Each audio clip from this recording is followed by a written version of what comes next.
Hola, buenas. Bienvenidos a Lenguesque.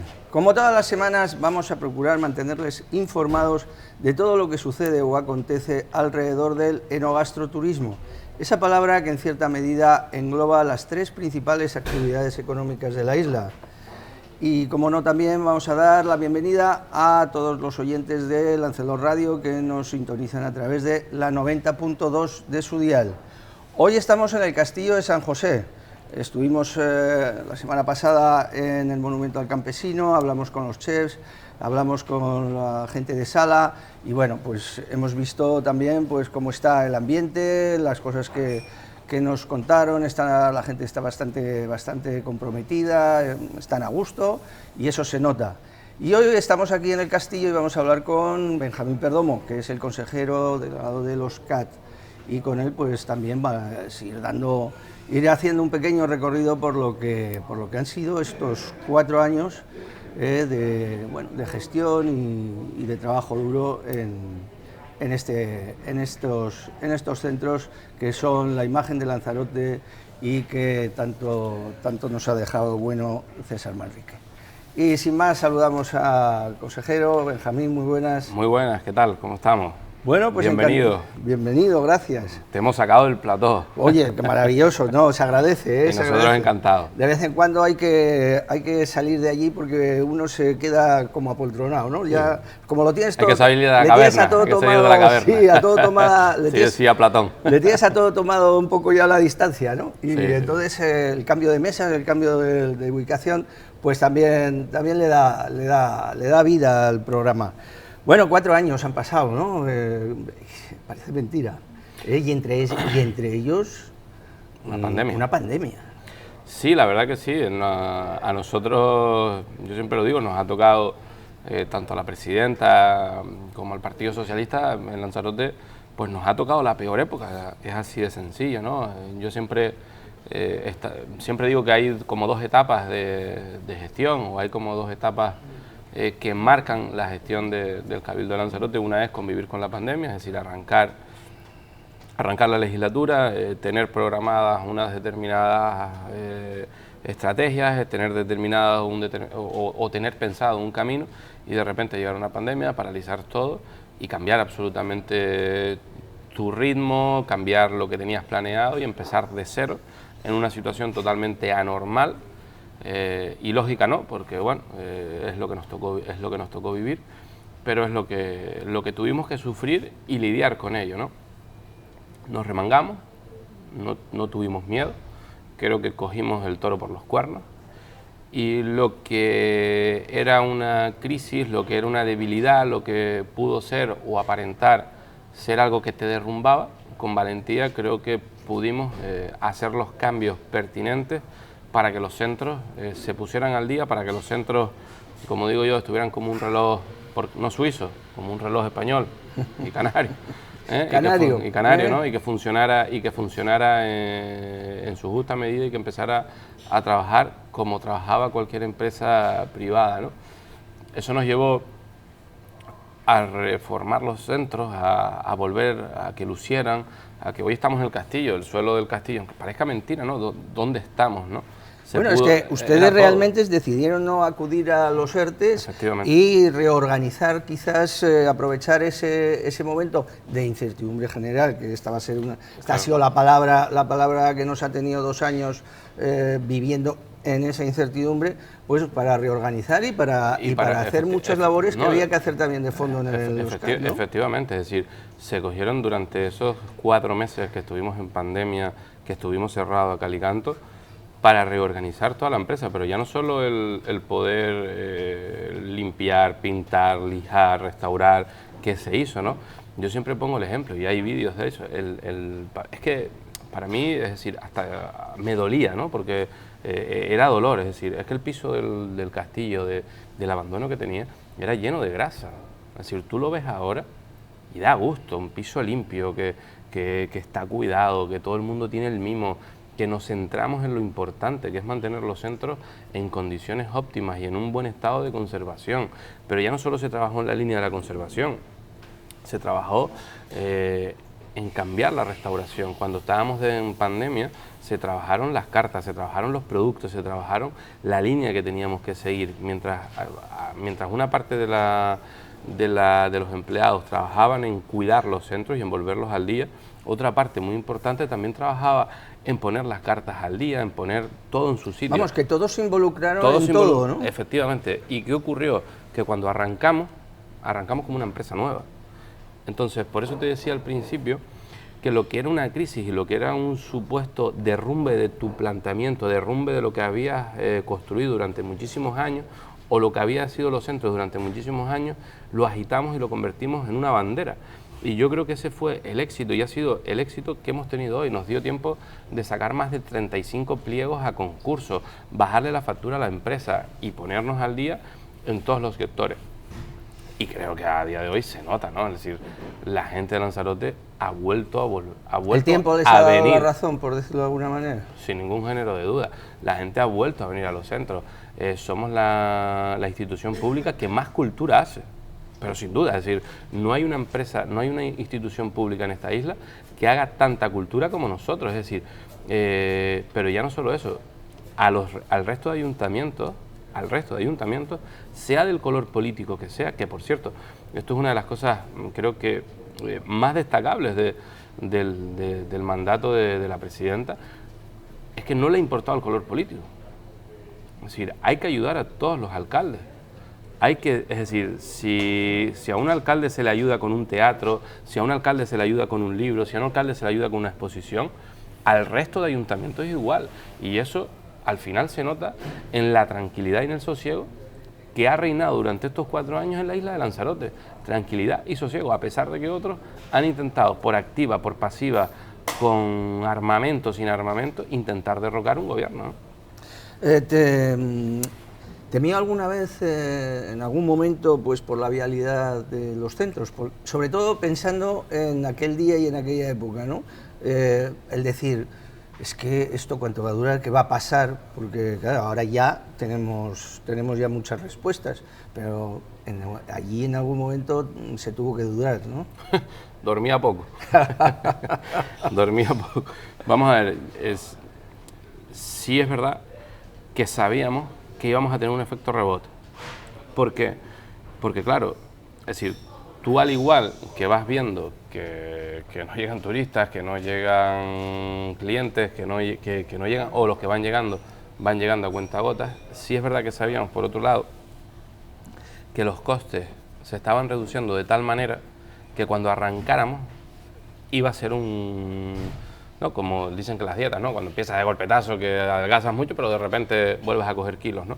Pues nos pasó ese símil, es decir, nosotros sabíamos que a pesar de que estábamos sufriendo y a pesar de que caminar por ese filo de la navaja, dice, oye, esto puede ser peligroso, esto puede ser tal, tuvimos la capacidad de aguantar sabiendo que cuando arrancara, íbamos a despuntar. Y ocurrió eso. Cuando 2021, esos 6 primeros meses que fueron terribles, de repente hubo un cambio de mentalidad, todo el mundo empezó a salir, dijeron hasta aquí llegamos con la pandemia, empezamos a salir, esos 6 meses nos dio para recuperar todo el año completo, pero es que el 2022 fue terrible, es decir, fue terrible en el buen sentido. No, es que ahora lo que no hay es quien les meta en casa. Estaba gente desaforada, ¿no? Digo yo. Efectivamente, sí. Yo veo los restaurantes llenos, los hoteles llenos. Entonces, pero eso se vivió desde el 2022, entonces claro, cuando vino el 2022 y pudimos, es decir, y ya teníamos todo organizado, teníamos todo puesto, sí, la restauración de los centros facturó más que toda la tour operación en su conjunto, ¿me entiendes? Es decir, creo que lo hicimos bien, preparamos los eventos, preparamos las nuevas cartas para eventos, es decir, nos preparamos y aprendimos de otros, es que eso es importante también. Y eso fue una explosión. El resultado del 2022 fueron 5 millones de euros de beneficio, con canon, con todo puesto. Es decir, tú cuando cierras el año es porque está todo imputado. Entonces, la verdad que fue brutal. Y ahora viene un 2023 que también va por el mismo camino y con unas perspectivas alucinantes, ¿no? Así que yo creo que esas 2 etapas, en un primer momento complicado y en un segundo momento en el que ha habido una expansión tremenda. Y ya no solo eso, sino todo lo que se está haciendo y todo lo que se está reformando, todo lo que estamos llegando, ¿no? Hay una cosa importantísima. Hoy, y te doy una primicia, es decir, hoy van a llegar ya las 6 guaguas de Team on Fire. vamos a cambiar el modelo de gestión de Timanfaya después de 40 años, y eso tiene una etiqueta, Partido Socialista, eso tiene una etiqueta, María Dolores Corujo. O sea, es decir, pero no ha sido fácil el camino, es decir, durante estos 2 últimos años, en el que hemos tenido que preparar pliegos de condiciones para poder comprar las guaguas, en el que hemos tenido que buscar la financiación, es decir, y yo escuchaba durante estos 2 años decir que habían colas en Timanfaya y que no. Pues claro, pero es que las colas llevan 40 años, es que usted estuvo 10 años y las colas llegaban hasta los camellos, no venga ahora a decirnos la receta cuando usted ha sido presidente, cuando usted ha gobernado la institución, Coalición Canaria. Es decir, nosotros, con la llegada de las 6 guaguas más las 3 que tenemos, son 9 guaguas.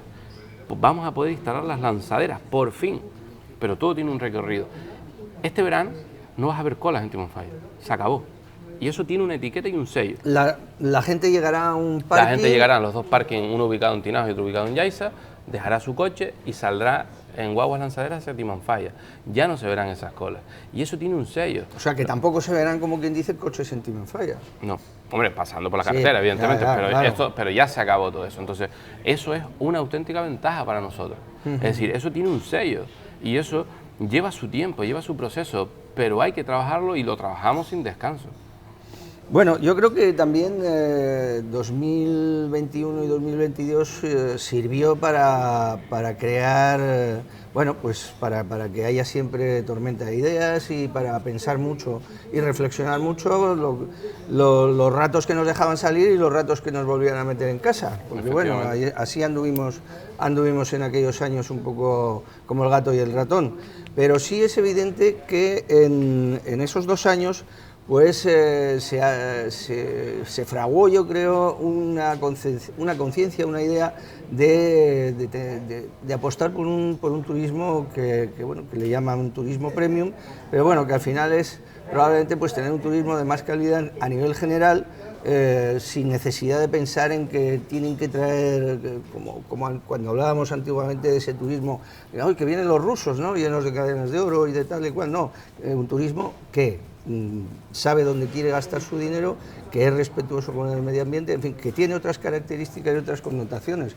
Y probablemente ese turismo es el que ha puesto, digamos, en cierta medida de moda venir a Lanzarote, ¿no? Sí, no, sin duda. Es decir, turísticamente, el nivel económico que está llegando a Lanzarote nunca lo hemos tenido. Ahora sí, es decir, nunca el nivel turístico, el gasto medio en destino ha sido tan alto como el que hay ahora mismo en Lanzarote. Es más, solo nos superan determinadas zonas de Tenerife, donde hay hoteles de lujo, gran lujo y demás, que es decir, pero no como isla, efectivamente, pero no en su conjunto como isla, sino en determinados sitios que están representados por hoteles de gran lujo y muy específicos, por así decirlo. Pero en el conjunto como isla somos uno de los destinos con más gasto en destino que hay, y eso se ha revertido en 3 años. Pero tenemos que seguir caminando. El que venga a Lanzarote lo tiene que pagar. Y tenemos que entender que el que venga a Lanzarote no lo queremos en el hotel, lo queremos disfrutando de la isla, lo queremos disfrutando de los restaurantes, lo queremos disfrutando de la gastronomía. Y tenemos que seguir impulsando desde el Cabildo que aquellos restaurantes y aquellos hoteles, todo el mundo, intente consumir producto de Lanzarote. ¿Es fácil y sencillo? No. ¿Podemos de un día para otro abastecer a todos los restaurantes de la isla? ¿Podemos de un día para otro a todos los hoteles? Pues claro que no. Hay que ir empezando poco a poco en esta línea. ¿Por qué? Porque si tu sector turístico es el más potente, el resto tendrá que trabajar a su vera o a su lado para poder llegar. Hay un montón de pibes jóvenes que están empezando a ir al campo, porque están empezando a ver que también hay rentabilidad. Hay muchísima gente plantando parras, vete por el campo. Sí. Es que la uva se está pagando a 3,20 y el vino de Lanzarote se vende todo, ese es el camino. Y con la agricultura igual, y tenemos que ayudar entre todos los restaurantes a poder intentar comprar productos de Lanzarote y que sea nuestra seña de identidad. Un turista cuando va a cualquier destino quiere probar, quiere sumergirse en el destino, y eso va por los espacios naturales, va por los centros turísticos, va por su restauración, y ese es el camino que tenemos que seguir y el que hemos adoptado nosotros. Y eso se nota en la isla. Tú hablas con cualquier restaurador y te dices, es que nunca antes hemos trabajado tanto, es que las cajas son impresionantes, como nunca. Y eso es el camino que se ha llevado durante 3 años. Ahora bien, hay que seguir perfeccionándolo, hay que seguir limando cosas que a lo mejor nos podemos equivocar, porque no somos perfectos, intentamos hacerlo lo mejor posible. Pero en el camino Hay cosas que te salen bien y hay cosas que te equivocas, pero solo cambiando las cosas llegarás a la meta que te has marcado. Si te asustas, si te equivocas, es decir, si el miedo te paraliza, no vas a cambiar nada. Yo creo que hemos sido valientes, hemos sido decididos y el modelo turístico está cambiando sin lugar a dudas. Y eso se nota en el ambiente. Bueno, ¿y entonces qué hacemos con el todo incluido? Vamos a ver. Yo creo, y esto es una opinión mía personal, que tú no puedes rechazar a nadie. Nosotros, turísticamente, no puedes rechazar a nadie. Ahora bien, tu opción no tiene que ser, tu trabajo y tu opción no tiene que ser la de todo incluido. Tiene que ser la del el turista premium. Me refiero, y te pongo ejemplo. Aquí hay mucha gente, o muchos hoteles, o muchos hoteleros y demás, que han visto cómo cuando tenían un apartamento ganaban X dinero. Cuando se ha reconvertido y han subido habitaciones de 4 estrellas, a suite y demás, están ganando muchísimo más dinero que cuando era un hotel pequeño o era un apartamento pequeño. Ellos mismos han visto la diferencia. Oye, hay menos personal, al personal se le paga más por subir la categoría, cobras muchísimo más por la habitación, te viene un turismo que gasta más. Entonces todo el mundo va viendo el camino. ¿Tú vas a rechazar al de las pulseras? No. No lo puedes rechazar ni puedes decir nada porque al final también es una decisión empresarial. Es decir, que la orientación del hotel es una decisión empresarial, no es una decisión del cabildo. Claro.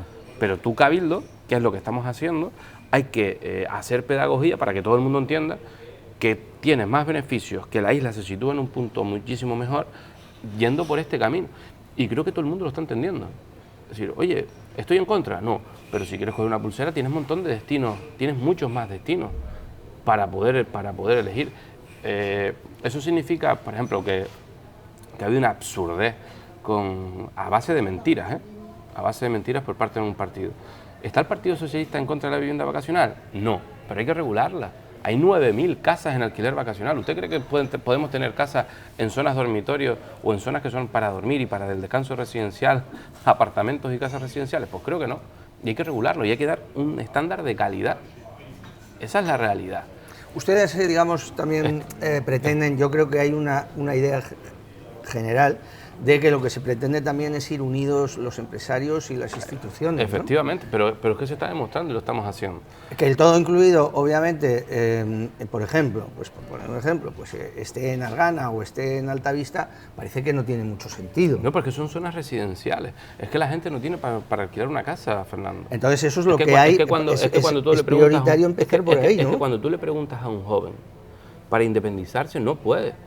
Oye, el derecho con tu propiedad privada es legítimo lo que hagas con ello y eso no se puede. La lógica sería que los núcleos turísticos son los que adopten un poco también ese tipo de vivienda vacacional y con una calidad estandarizada, es decir, y luego también hay que digo porque la vivienda vacacional es positiva, para quedarse clarísimo por una razón además es positiva porque hay mucha gente que después de la pandemia pues se ha acostumbrado a viajar a su aire, prefieren no estar en sitios que haya iguales mucha gente, y entonces dicen, mira, yo cojo un apartamento, cojo una villa, y estoy tranquilo, me cojo un coche en vez de igual coger una guagua, pues bueno, esto pasará también, ¿no? Que sí, que sí. Esto es un boom ahora también, pero que tenemos que convivir, quizás porque viene por esto también. Claro, pero que tenemos que convivir con ellos, y no estamos en contra de ellos.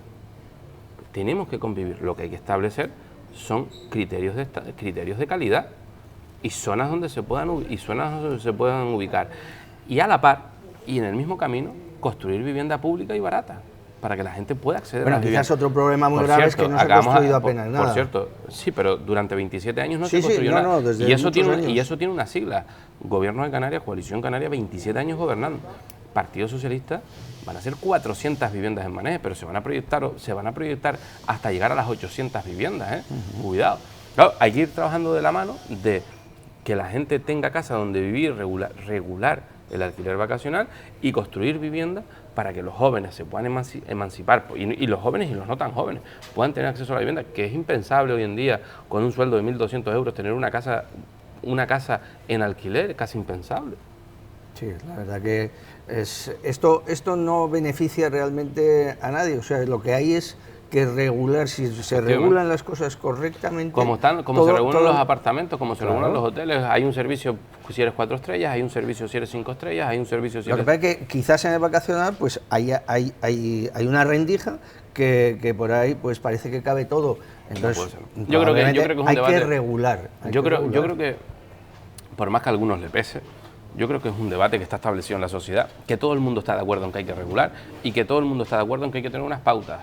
Eso es indiscutible. Eso es decir, yo creo que todo el mundo es consciente de lo mismo. No, porque además... Y hay que sentarse a regular el alquiler vacacional y hay que sentarse a poner unas pautas y no hay más, es decir, no hay otro camino. Sí, además la mayor parte del alquiler vacacional son gente que tiene igual una segunda vivienda o tiene dos como mucho, o sea, y que están pensadas probablemente que para cuando se jubilen pues digan, oye, pues tengo ahí un pequeño remanente o tengo algo así, ¿no? Sí, patrimonio. Pero vamos, la vivienda vacacional como tal no es que esté en manos de grandes conglomerados empresariales, ¿no? Bueno, es decir, sí es verdad que hay empresas y hay muchos intermediarios que tienen una acumulación de stock de casas muy grande, es decir, y al final son 5 o 6 los que gestionan 70, 80 casas por empresas, ¿sabes? Hay empresas muy grandes gestionando muchas propiedades, entonces, bueno, yo creo que se tiene que regular y que hay que ponerle coto y no hay más. Bueno, también este año tuvieron, bueno, pues lo lógico es que igual que van con la Cámara de Comercio, con los empresarios en general, bueno, pues parece que con Asolan hubo un pequeño rifirrafe, pero que incluso quienes lo pusieron encima de la mesa fueron los propios trabajadores de los centros, ¿no? ¿El qué? Pues pidiendo un poco explicaciones a Solán de que estaba en el comité de empresa y entonces pues exactamente qué es lo que... Bueno, yo creo que a Solán... a mí por lo menos fue un acto que me chocó, ¿no? Bueno, yo creo que el comité de empresa... Digan que... no, yo creo que a Solán, y esto ya es una opinión mía personal, lo repito, mía personal, yo creo que a Solán y sus asociados deberían reflexionar de cuál es el camino que están teniendo y cuál es el camino que está adoptando pues la presidenta de Asolan, que es Susana Pérez, ¿no? Es decir, creo sinceramente que deberían de reflexionar sobre el camino y sobre qué es Lanzarote y sobre qué deberían de apostar por Lanzarote, ¿no? Porque la verdad que a veces hasta impresiona los comentarios y las cosas que hacen, ¿no? A mí, desde mi punto de vista, ¿no? Pero bueno, ellos sabrán y yo creo que una asociación pues muchas veces o Asolan, no sé si todos, pero sí, sobre todo la presidenta, creo que a veces jugar a política es peligroso. Cuando eres la presidenta de la Asociación de los Hoteleros, creo que jugar a política no conviene, desde mi punto de vista. Bueno, recientemente dieron a conocer un diagnóstico que también ha levantado polvoreda, y bueno, sobre la saturación de la isla. En este sentido parece que en alguna manera algunos transgiversan la realidad o de otra manera también igual es que realmente están diciendo algo que no nos damos cuenta. Mira, hace 2 minutos estábamos hablando sobre la saturación de la isla, sobre las viviendas vacacionales, que no encontramos residencia, que no hay pisos para los jóvenes, que no hay dónde dormir. Todo esto es la saturación de esta isla. ¿Necesitamos más camas? Yo creo que no. Yo creo que no. Y estábamos en un punto en común que los dos pensamos de forma diferente, en donde hay que regular el alquiler vacacional, hay que tener camas para los habitantes y sobre todo porque no podemos seguir creciendo al ritmo en el que estamos creciendo. La población de Lanzarote se ha duplicado en muy pocos años y esto, es decir, como tú comprenderás, no puede ser porque la viabilidad como isla la cuestionas y la pones en peligro, porque más del 70% del terreno en Lanzarote es protegido y porque no es lo mismo crecer que desarrollarse. Y yo creo que es mejor desarrollarse que crecer, porque cuando tú compras el discurso o ves el discurso de tenemos suelo de sobra para seguir creciendo, claro que sí, y en China los carriles son de 10, y en China las autopistas son de 10 carriles. Claro, es decir, si tú sigues creciendo y le sigas aumentando carriles, claro que los coches siguen pasando. Pero eso es lo que nosotros necesitamos en una isla y en un espacio tan frágil como este. Yo creo que no. Lo que necesitamos, es decir, son servicios públicos que funcionen, lo que necesitamos son un servicio sanitario acorde a la población que tenemos, pero si pasa en tan poco tiempo de duplicarse, así tienes muy complicado la sostenibilidad en el tiempo. Hombre, la movilidad, desde luego, también es otro de los puntos, yo creo, marcados en rojo para la mayor parte de la población, ¿no? De hecho, creo que de hecho el Cabildo de Lanzarote está preparando o tiene a punto de licitar un nuevo pliego para el servicio público, porque el servicio público de guaguas es nefasto en la isla. Vete a Las Palmas, vete a Tenerife y verás cómo está todo conectado y cómo las guaguas pasan cada 5 o 10 minutos, y aquí en Lanzarote es imposible. Verás cómo la gente que va a trabajar tarda hasta 3 horas, eso es impensable. Bueno, ha habido incluso episodios de que gente por los nervios igual de no llegar al trabajo, de que tú sabes lo que es salir, había episodios en las tú paradas sabes, de guaguas. Y tú sabes lo que es salir de tu trabajo, llegar a la parada de guagua y vas a coger la guagua y te quedas 1 hora esperando porque ya estaba llena. Eso no puede ser, hombre. O sea, en una isla como esta, donde están concentrados los núcleos turísticos, donde se saben las conexiones. Entonces yo creo que al final, te lo decía al principio, ser valiente significa que hay que cambiar las cosas, y en el camino te saldrán cosas bien y en el camino te saldrán cosas regular. Es lo que hay, pero evidentemente con este sistema de transporte público no podemos seguir. No se puede seguir, esta isla no puede seguir con este servicio de transporte público. Yo creo que es pues igual que hemos hablado, que hemos tratado bastantes temas, pues es otro de esos puntos en los que realmente sí que hay que hacer un esfuerzo importante y sobre todo un cambio. De alguna manera eso tiene que funcionar. Pues yo voy a Las Palmas y la guagua sale del aeropuerto a las 12:30 y a las 12:30 y llega a la hora, o sea, pero al minuto. Sí, no, y cada 5 minutos. La secuencia de guaguas es suficiente, nunca van saturadas, o sea, va gente, van casi llenas, pero bueno, efectivamente, pues es a lo que hay que ir, ¿no? A lo que debemos aspirar. Hay una desorganización evidente, ¿no? Sí, sin duda. Yo creo que todos, vamos a ver, yo creo que al final somos todos conscientes de que es lo que hablamos, y vuelvo a lo mismo, la vivienda de vacaciones hay que regularla, el transporte público hay que cambiarlo y sacar un pliego en condiciones que haga que la isla esté muchísimo mejor comunicada. Hay cosas que son razonables y hay cosas en las que todo el mundo está de acuerdo, sea del partido que sea. Lo que pasa es que ahora a determinados partidos les interesa, porque están en la oposición, pues marcar una línea distinta. Pero bueno, yo creo que la inmensa mayoría de la población está de acuerdo en las líneas maestras que diseñamos y está de acuerdo en las líneas que necesita esta isla, ¿no? Bueno, se dice que viene, comenzábamos también ahí al principio de la entrevista hablando un poco de esto, que viene un verano realmente, por lo que van diciendo ya todos los turoperadores, pues realmente para Lanzarote muy fuerte, ¿no? Sí, bueno, yo creo que ya el 2022 fue muy intenso. 2023 tiene una pinta de ser extremadamente intenso, ya no solo en agosto, sino junio, julio, agosto y septiembre, es decir, que va a ser 3 meses o 4 meses largos con una cantidad de ingresos bastante importante y de turismo pues bastante grande, ¿no? Lanzarote es una isla que está de moda, que todo el mundo quiere venir, y lo que tenemos que seguir es haciendo esta línea, turismo premium, ir a un turismo que gaste en destino, pero sobre todo a ese turismo darle opciones que hacer durante su visita. Ya no solo los centros turísticos, sino darle cultura, darle exposiciones, darle un motivo por el que venir, y ya no solo por el que venir una primera vez, sino por repetir, que es lo más importante. Bueno, pues de momento todavía nos quedan alguna que otra pregunta y algún que otro tema que tratar, pero bueno, vamos a hacer un pequeño alto en el camino y volvemos en un par de minutos.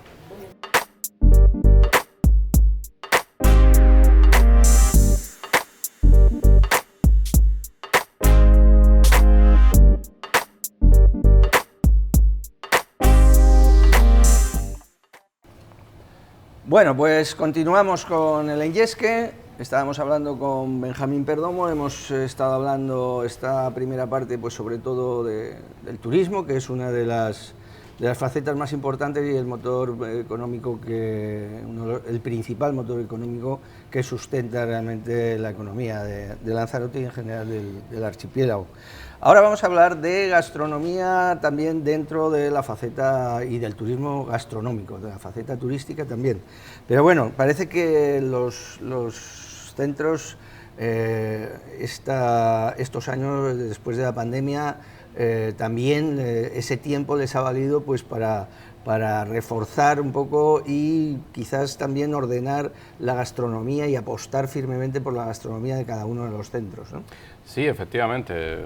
Lo hablábamos al principio del programa cuando llegamos, pues oye, en la pandemia nos dio tiempo de reflexionar de quién éramos y hacia dónde íbamos y de cambiar las cosas, ¿no?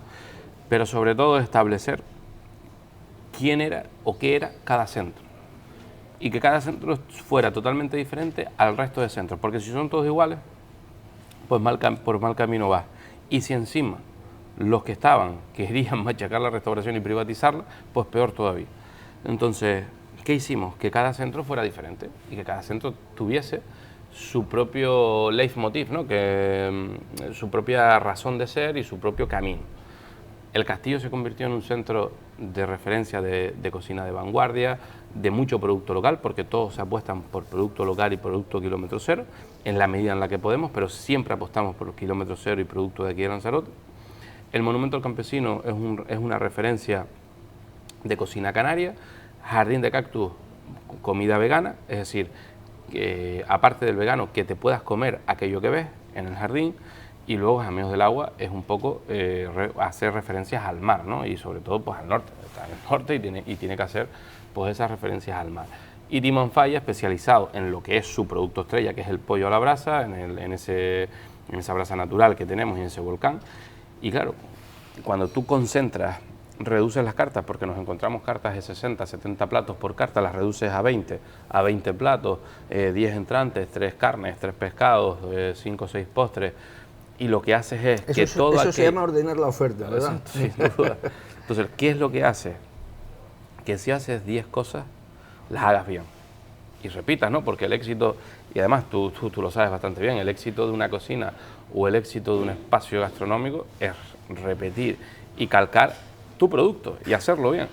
Claro, cuando tú reduces cartas, al final, ¿qué estás haciendo? Oye, una vez y otra vez y otra vez y otra vez repitiendo, pues ese solomillo con salsa de la Jeria, pues esos entrantes o croquetas de 3 quesos con quesos de Lanzarote, es decir, cuando lo vas calcando y lo vas repitiendo, al final rozas la perfección. Y eso es lo que nos hizo dar un salto de calidad. Con las mismas manos y con los mismos restauradores y con los mismos cocineros que tenemos, cada cocina se ha dedicado a ir mejorando su carta y improvisando. Si tú motivas a tu gente, pero no solo las cocinas, sino las salas también, porque son vasos comunicantes, los dos están en continuo comunicación con el cliente. Si entre los dos van poco a poco perfeccionando las cartas y si entre los dos van haciendo que el cliente se sienta más cómodo y que lo vayan derivando hacia el camino y la estrategia y el punto de partida que tenemos, todo se tiene que convertir en un éxito o todo te tiene que llevar a un éxito. Dicho así, el Castillo, 3 recomendaciones Repsol, año tras año, 3 recomendaciones. Esto ha pasado de ser un sitio en el que no venía la gente a 3 recomendaciones Repsol y a estar la sala todos los días al mediodía llena. Antes eso no existía. El Diablo de Timón Falla.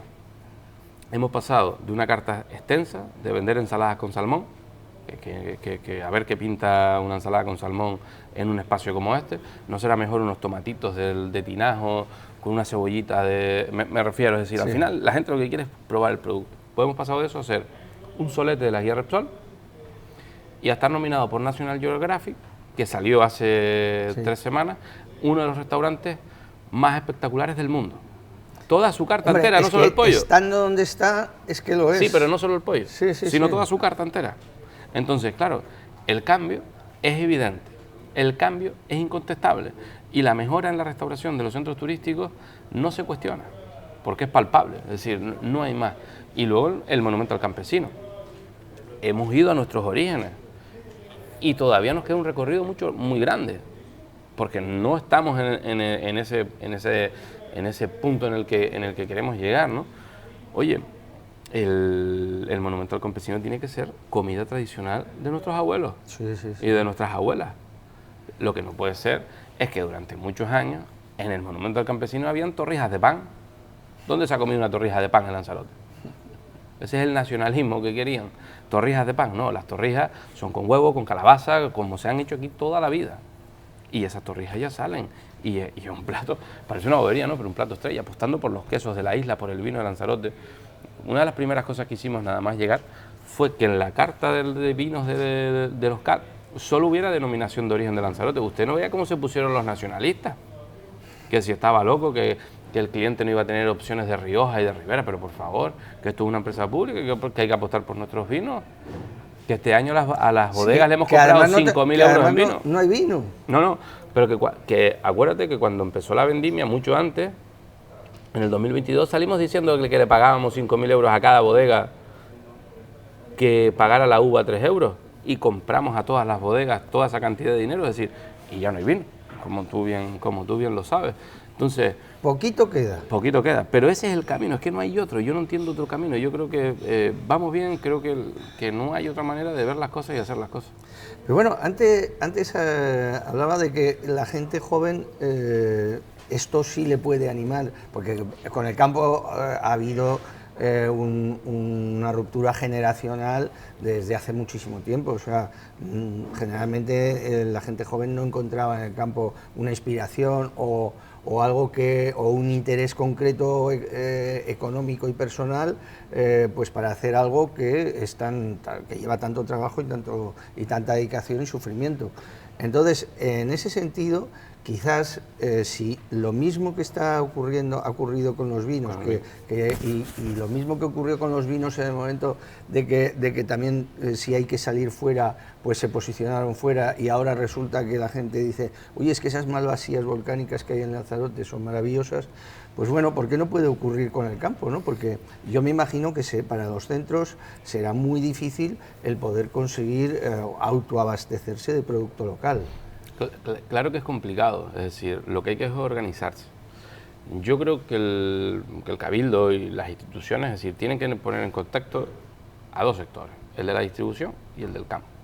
Si el del campo quiere triunfar y el del campo quiere que salga bien, tiene que también tener un distribuidor, porque tú tampoco puedes, si te dedicas al campo, distribuirle a todos tus clientes. Es decir, creo que tiene que haber una composición y un entendimiento entre el distribuidor y el campo para poder salir adelante.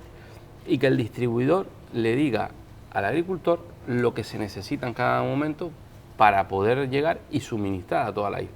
No que el agricultor vaya por libre y que haga lo que estime, sino intentar, no sé la manera, no tengo esa bolita mágica.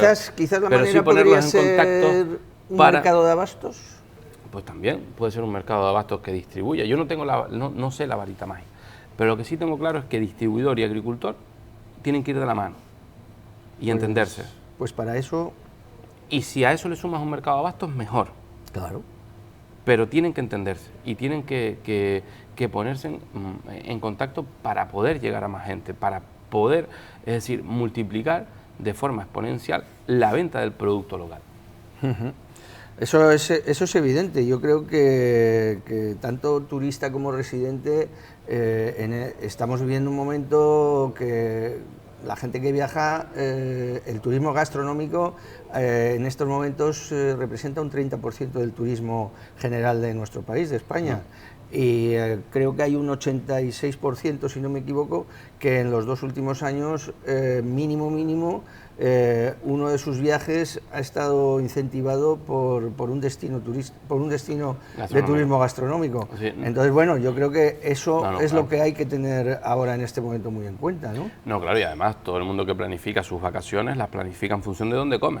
Me refiero, yo puedo ir a ver determinados espacios. Antes de la pandemia justo hablábamos de un 8 y un 9%, y ahora hablamos de un 30% y de un 86%. No, y seguirá creciendo más, pero por una sencilla razón, es decir, cuando tú eres un destino turístico, por un lado, o tienes los atributos suficientes para visitarlo, tipo espacios naturales como tiene los centros y la isla de Manrique, o los creas, y en esa creación son todos iguales. Dentro de la creación también tienes en una pata fundamental la gastronomía. Es decir, cuando tú vas a un espacio y eliges un sitio donde ir, valoras muchísimos aspectos. Y uno de los que valoras y uno de los que tienes en cuenta es en qué posición gastronómica está el destino al que vas o qué tipo de restaurante tiene aquello que visitas. Y luego algo importante que todo el mundo ha entendido. El turista que va a visitar un espacio quiere sumergirse en él. O sea, él no quiere un McDonald's, no quiere ir a un sitio o una franquicia, quiere comer el producto local. Y eso todos los restauradores, todos los empresarios lo han entendido desde el minuto 1. Bueno, hay otro problema muy importante en la isla que yo creo que ustedes igual lo absorben y lo solucionan de otra manera, ¿no? Que es la falta de personal. Me consta que normalmente pues, en estos últimos años lo que se ha buscado en los CAT es pues promocionar un poco a las manos de aquí, ¿no? A la gente que ya está dentro y bueno, el que pueda hacer mejor las cosas, pues que pueda tener quizás igual una responsabilidad mayor y bueno, incluso pues dentro de toda esa bolsa de trabajo que hay, pues sí, rebuscar un poquito ahí, ¿no? Bueno, hubo un cambio de tendencia. Antes comprábamos casi todo producto quinta gama, que el producto quinta gama de las empresas son pues, lo que está ya prefabricado, lo pones en la freidora y lo sacas, efectivamente, que es ponerlo en el plato, y ahora hemos vuelto a utilizar las manos y hemos vuelto a darle el prestigio y reconocimiento a nuestros cocineros, y han vuelto a cocinar, y han vuelto a estar, y la verdad es que el resultado es muy bueno, ¿no? Y cuando hablas de personal, oye, mira, hemos sacado 2 procesos de cocineros, ahora hay un proceso que entran 10 cocineros nuevos. Ayer finalizaba el proceso de 18 camareros nuevos para los centros, es decir, estamos dándole el peso y la fuerza y la fortaleza que lleva la restauración dentro de los centros y sobre todo entrando savia nueva y gente nueva que refresque todos los centros turísticos y yo creo que vamos por el buen camino, ¿no? Y eso se nota. Hombre, en ese sentido yo tengo que decir honestamente, la verdad, yo el otro día hicimos en el Monumento un programa, hablamos con los chefs, hablamos con un jefe de sala y ellos ponen encima de la mesa pues que hay una gestión y que hay, entre comillas, una paz social que invita a ir a trabajar quizás con otra alegría, ¿no? Mire, y no es dorar la píldora, no, porque yo no lo digo, lo dicen ellos. Sí, sí. A ver, yo, es decir, aquí se viene a trabajar, que nadie se confunda. O sea, aquí se hacen más horas que el sol, me refiero, es decir, no, está regulado el horario, pero trabajamos tanto por todos los eventos, por toda la gente que está apostando por los centros turísticos. Aquí se viene a trabajar. Hombre, eso es importante porque también aquí se viene a trabajar, la conciliación familiar, pero eso no tiene los horarios, sin duda, es importantísimo. Y se respetan, pero que nadie se equivoque, porque durante mucho tiempo se ha criminalizado al trabajador de los centros, que como es un trabajador público no trabaja, eso es mentira, aquí se trabaja, y mucho, Me consta. y mucho. Otra cosa bien distinta es que durante un tiempo se insultara a los trabajadores, y que la gente, pues oye, pues a mí si me insultas, pues me siento y no tiro tanto como tiro si hay respeto. Aquí se exige trabajar, pero oiga, aquí somos todos iguales y nos respetamos y yo no soy más que nadie, pero sí te exijo trabajar y eso se ha notado en el cambio, se ha notado en la actitud, se ha notado en la frescura que hay, en la forma de atender, porque es lógico, ¿no? Pero si me estás todo el día insultando, ¿qué quieres? ¿Que encima sonría? Es lógico, así que bueno, por ese aspecto estamos contentos y la verdad que tenemos un grupo de profesionales muy bueno. Se han disparado en cierta medida también los eventos, Sí. bodas, o sea, todo en este momento, no sé, ellos me hablaban de que no dan abasto, que están continuamente preparando banquetes, grupos, o sea, que hay un movimiento dentro de los centros como no ha habido nunca, ¿no? No, eso es así como lo estás contando, ¿no? Jamás ha habido tanto movimiento, jamás ha habido tanto trabajo en los centros, jamás hemos tenido tantos eventos.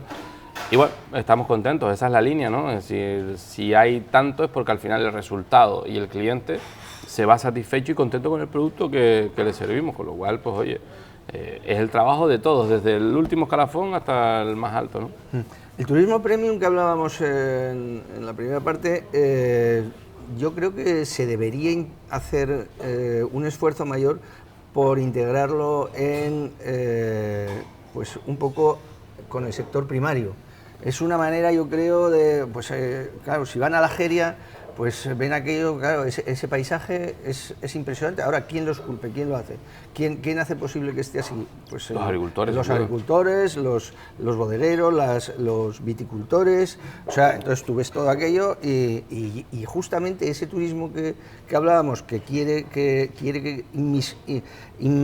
hacer una inmersión en lo que es la isla en sí, pues lo que agradecería también mucho es el poder conocer más de cerca todo lo que es el sector primario de la isla, ¿no? Sí, bueno, yo creo que las bodegas, yo creo que se ha hecho un trabajo muy bueno, los agricultores han hecho un trabajo excelente por cuidar la jeria, el que sigan haciendo fincas y el que sigan reformando, no, restaurando fincas para recuperarlas, pues yo creo que te habla del buen camino que tenemos, ¿no? Y luego, también, con conocimiento de causa lo digo, también hay que entender e intentar que desde las instituciones públicas, aquellos terrenos que están abandonados en la jeria, que muchas veces el problema del abandono radica en que son muchos propietarios y vienen de herencias que no quieren saber nada, oye, pues intentar ponerlos en común o en contacto para que gente que se dedica a la agricultura y que quiere recuperar terrenos, oye, pues que se le dé una estabilidad para recuperar esos terrenos, porque el problema en algunos terrenos de la jeria ocurre eso.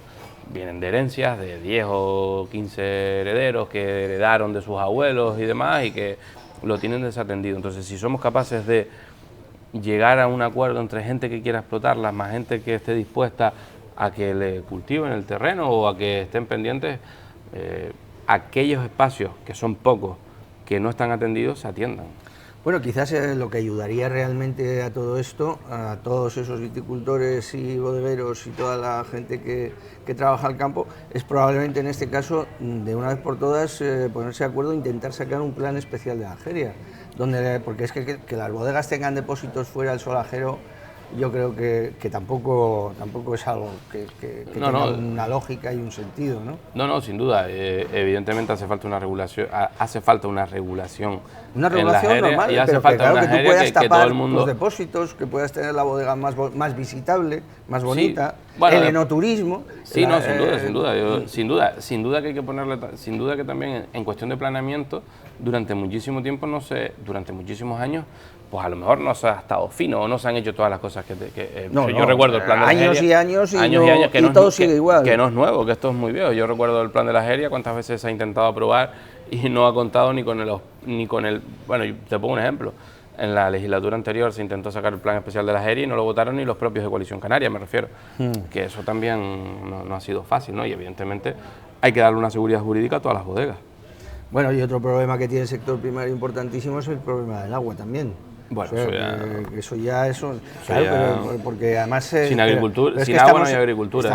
O sea, aquí el vino es un cultivo de secano, pero claro, de ahí a que la planta pueda llegar a morir de sed, porque es lo que... Tampoco. Pues yo creo que es algo que es muy preocupante. Pero ya no solo la jeria, sino todo el sector primario, es decir, tú no puedes mandar agua al norte una vez a la semana. No, yo me refiero... Sí, pero esto es muy claro. Ya no solo la vid, sino todo en general. Es decir, si te quieres dedicar a la agricultura, tienes que tener agua. Sí, no hay otro. Sí. Entonces, si tú te quieres dedicar a la agricultura y tienes una finca en el norte... Y más con el cambio climático. Encima de que poner un contador te cuesta, pues si el agua te llega una vez a la semana y te llega sin fuerza, pues es imposible que puedas regar los calabacines o lo que tengas plantado, ¿no? Entonces, bueno, yo creo que el Cabildo ha hecho una inversión importantísima de 6 millones de euros para poder llevar el agua hasta el norte con un caudal potente para poder dar abasto a todo el mundo. Sí es verdad que hay gente hay ayuntamientos como el de Teguise que está haciendo todo lo posible por torpedearlo y por intentar que no salga, pero bueno, va por buen camino y va caminando, a pesar de que hay que llevar el agua hacia el norte, pero evidentemente si no el campo no tiene agua es imposible que esto salga hacia adelante. También la preocupación por la sostenibilidad, ese turismo que queremos tener, ese turismo premium, ese turismo que se involucre más en el territorio, pues probablemente todavía tenemos que hacer un trabajo importante en la sostenibilidad y también pues un poco en todo lo que trae los fondos New Generation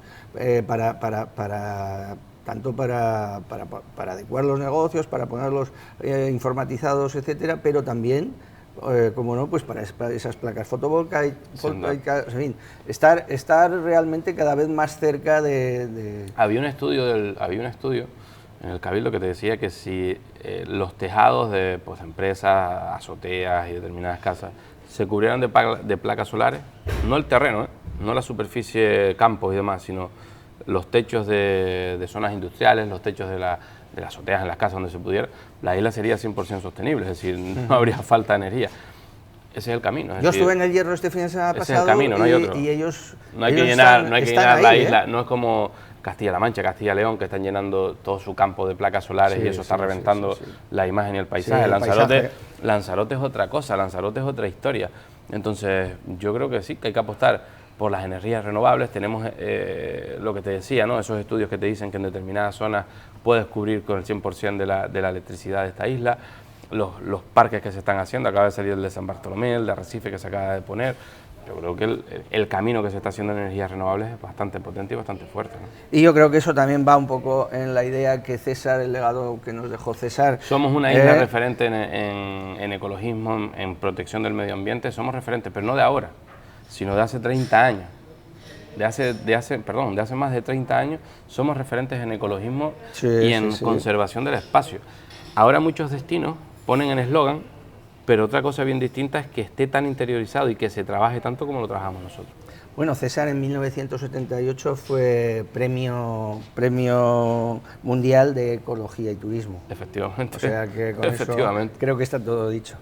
Pues, consejero, muchísimas gracias por habernos atendido, por habernos invitado y tratado también aquí en su casa, en los centros. Gracias a ustedes, para mí siempre es un placer. Yo creo que programas como estos ayudan a que la comida, la restauración de los centros de arte y cultura sigan avanzando, porque avanzan no solo por las manos y por nuestro trabajo, sino también por darlo a conocer. Así que es fundamental que estemos en este tipo de programas, que hablemos de lo que estamos diciendo. Ya lo hicieron los cocineros y chefs la semana pasada y pues bueno, pues hoy me toca a mí y encantado de la vida, ¿no? Pues muchísimas gracias. Gracias. Bueno, y a todos ustedes, pues recordarles que todos los viernes a las 9:30 de la noche pues nos pueden sintonizar en la Celo Televisión y verán el programa El Enyesque. Y sin más, pues si quieren contactar, si quieren darnos alguna pequeña idea, si quieren explicarnos cualquier cosa, les dejamos nuestro correo, que es gastronomia@lancelot.es. Que pasen un estupendo fin de semana.